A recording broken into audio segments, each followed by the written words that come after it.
10h. Intégral Placement. 100% placement, 100% BFM Business. Et après, on parle de la gestion collective grâce aux équipes de Morningstar. Arthur Menchet est avec nous. Bonjour Arthur.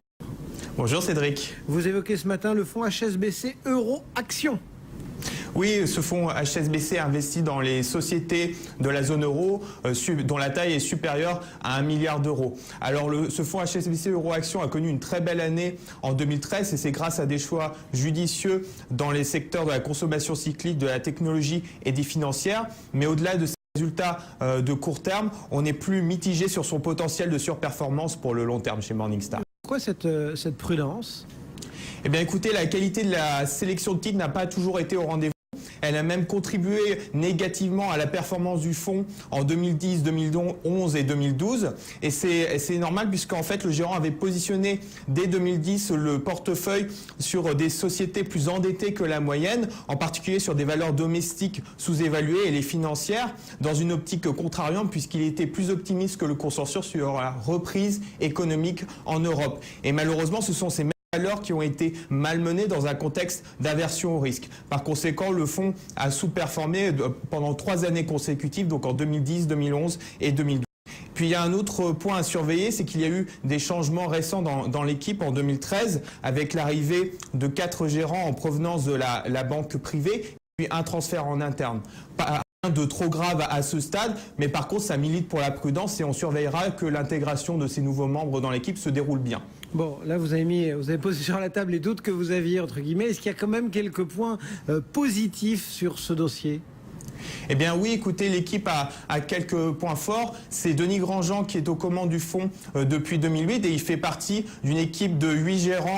De 8 autres gérants avec 22 ans d'expérience en moyenne et qui est dirigé par le très expérimenté Frédéric Leguet, avec qui le gérant prend ses décisions d'investissement en commun. Ils mettent en œuvre une approche sensée et stable depuis octobre 2004 et qui est commune à la plupart des stratégies actions européennes chez HSBC. Cette stratégie repose sur l'analyse du couple profitabilité-valorisation de chaque société. Elle combine en fait critères quantitatifs et analyse fondamentale. Et cette analyse fondamentale, en fait, elle vise à identifier les leviers de la rentabilité et son potentiel d'évolution dans le futur.